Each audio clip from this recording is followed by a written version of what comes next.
இந்த சம்மருக்கு பார்த்திங்கன்னா நல்ல ஹெல்த்தியாகவும் அதே சமயம் நல்ல குளிர்ச்சியாகவும் இருக்க மாதிரி இந்த மாதிரி பாயாசம் வந்து செஞ்சு சாப்பிட்டு பாருங்கள்.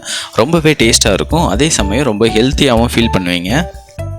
இதை பண்ணுறதுக்கு ரொம்ப டைம் எடுக்காது, அதே சமயம் ரொம்ப பொருளும் நம்ம யூஸ் பண்ண போகிறதில்ல, எல்லாமே வீட்டில் இருக்க பொருள் தான் நம்ம யூஸ் பண்ண போகிறோம்.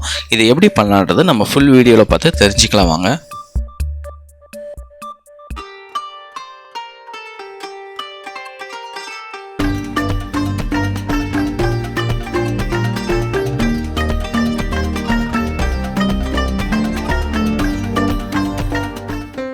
ஃபஸ்ட்டு இதுக்கு தேவையான பொருள் வந்து ஜவ்வரிசி வந்து ஒரு கப்பு வந்து ஜவ்வரிசி எடுத்துக்கோங்க.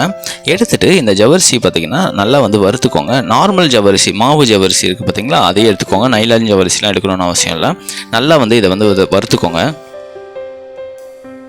எந்த அளவுக்கு நீங்கள் நல்லா வறுக்குறீங்களோ அந்த அளவுக்கு வந்து உங்களுக்கு சீக்கிரமாகவே நல்லா வெந்துடும் ஜவ்வரிசி. இந்த மாதிரி நல்லா பக்குவத்துக்கு நல்லா வறுத்து வச்சுக்கோங்க. அதுக்கப்புறமேலே ஒரு குக்கர்லேயோ இல்லை ஒரு வேறு ஏதோ பாத்திரத்துலேயோ வந்து பார்த்திங்கன்னா தண்ணி வந்து 3 கப்பு தண்ணி எடுத்துக்கோங்க. இந்த 3 கப்புன்றது நம்ம எந்த கப்பில் ஜவ்வரிசி எடுத்தோமோ அந்த கப்பில் 3 கப்பு வந்து தண்ணி வந்து சேர்த்துக்கோங்க. சேர்த்துட்டு இது நம்ம ஜவ்வரிசி வறுத்து வச்சுருந்தோம் பார்த்திங்களா, அதை வந்து அப்படியே வந்து கொதி வந்ததுக்கப்புறம் சேர்த்துக்கோங்க. இப்போ ஜவ்வரிசி நல்லா வந்து வேகணும் உங்களுக்கு, அதனால் அது கொஞ்சம் நேரம் வேக விட்டு கிளறி விட்டுக்கோங்க. நெக்ஸ்ட் வந்து இன்னொரு டவாவில் வந்து பார்த்திங்கன்னா ஒரு ஸ்பூன் வந்து நெய் வந்து சேர்த்துக்கோங்க. சேர்த்துட்டு ஒரு கைப்பிடி அளவு முந்திரி வந்து சேர்த்துக்கோங்க. இதை வந்து ஆப்ஷனல் தான், முந்திரி பாதாம் எது வேணாலும் சேர்த்துக்கலாம் நீங்கள். இதை சேர்த்துட்டு நல்லா வந்து பொன்னிறமாக வர வரைக்கும் கொஞ்சம் நல்லா வந்து வறுத்துக்கோங்க. இதை தனியாக எடுத்து வைக்கணும்னு அவசியம் இல்லை, இதிலே தான் நம்ம எல்லாத்தையும் போட போகிறோம். இதை கொஞ்சம் நல்லா கலர் மாற வரைக்கும் வறுத்துட்டு அதுக்கப்புறமேலு இந்த பக்குவத்துக்கு வறுத்துட்டு அதுக்கப்புறமேலு கேரட் வந்து பார்த்திங்கன்னா ஒரு பெரிய கேரட்டாக இருந்தால் 1 எடுத்துக்கோங்க, சின்ன கேரட்டாக இருந்தால் 2 எடுத்து நல்லா துருவி வச்சுக்கோங்க. ஒரு கப்பு வர வரைக்கும் எடுத்துக்கோங்க. எடுத்துகிட்டு இதை இந்த நெய்லேயே நல்லா வந்து வதக்கிக்கோங்க. மேக்ஸிமம் பார்த்திங்கன்னா ஒரு 2 நிமிஷம் கொஞ்சம் நல்லா வதக்கினாலே பார்த்திங்கன்னா இந்த மாதிரி பக்குவத்துக்கு வந்துடும். இந்த டைமில் ஜவ்வரிசி வந்து எந்த அளவுக்கு வந்திருக்குன்னு நம்ம பார்க்கலாம். இந்த ஜவ்வரிசியை பொறுத்த வரைக்கும் பார்த்திங்கன்னா இந்த கரண்டில் எடுத்து பார்க்கும்போது பார்த்திங்கன்னா இப்போ வந்து நல்லா கண்ணாடி பக்குவத்துக்கு வரணும். அந்த மாதிரி பக்குவத்துக்கு வந்தால் தான் அது வந்து வந்திருக்குன்னு அர்த்தம். அந்த மாதிரி பக்குவத்துக்கு வந்ததுக்கு அப்புறமேலே நீங்கள் வந்து அப்படியே அந்த தண்ணி நம்ம சேர்த்துருந்தோம் பார்த்திங்கன்னா அந்த தண்ணியோடு சேர்த்து இந்த ஜவ்வரிசியை இந்த நம்ம கேரட்டு இது பண்ணி வச்சுருந்தோம்ல அதுலேயே சேர்த்துக்கோங்க.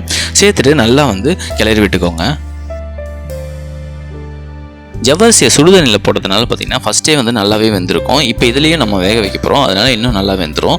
இப்போ வந்து பார்த்திங்கன்னா ஒரு ஸ்பூன் வந்து ஏலக்காத்தூள் வந்து வாசனைக்கு வந்து சேர்த்துக்கோங்க. சேர்த்துட்டு கொஞ்சம் லைட்டாக கிளறி விட்டுக்கோங்க. அதுக்கப்புறமேலு உப்பு வந்து ஒரு பிஞ்ச் அளவு சேர்த்துக்கோங்க. எந்த ஒரு ஸ்வீட் செஞ்சாலும் ஒரு உப்பு வந்து ஒரு பிஞ்ச் அளவு சேர்த்துக்கிட்டிங்கன்னா கொஞ்சம் நல்லா இனிப்பு தூக்கலாக இருக்கும்.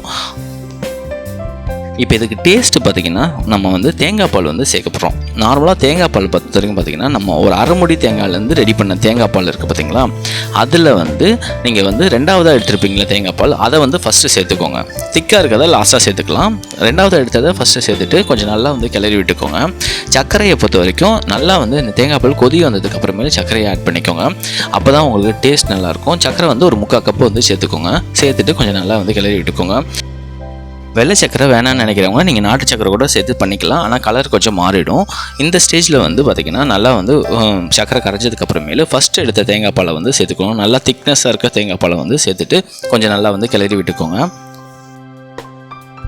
இந்த ஸ்டேஜில் வந்து நீங்கள் ஸ்டவ் வந்து ஆஃப் பண்ணிவிட்டு கூட நீங்கள் கிளறலாம். நீங்கள் கிளறிட்டு நல்லா வந்து ஃபுல்லாக மிக்ஸ் பண்ணி விட்டுருங்க. மிக்ஸ் பண்ணிவிட்டு அதுக்கப்புறமேல் சர்வ் பண்ண ஆரம்பிச்சிருங்க. இந்த கேரட் ஜவ்வரிசி பாயசத்தை பொறுத்த வரைக்கும் பார்த்திங்கன்னா நீங்கள் வந்து அப்படியே இந்த சூடாகவே குடிக்கலாம். நீங்கள் இந்த சம்மருக்கு வந்து நீங்கள் குடிக்கும்போது உங்களுக்கு சூடாக இருக்கிறது ஒரு மாதிரி இருந்ததுன்னா நீங்கள் வந்து அப்படியே எடுத்து ஃப்ரிட்ஜில் வச்சுக்கோங்க, ஆற வச்சுட்டு அதுக்கப்புறமேலு நீங்கள் வந்து சாப்பிட்டாலும் நல்லாயிருக்கும், ரொம்ப டேஸ்ட்டாக இருக்கும். இந்த வீடியோ பிடிச்சிருந்தா நீங்களும் ட்ரை பண்ணி பார்த்துட்டு கமெண்ட்டில் வந்து சொல்லுங்கள். மறக்காமல் சப்ஸ்கிரைப் பண்ணிடுங்க. தேங்க்யூ.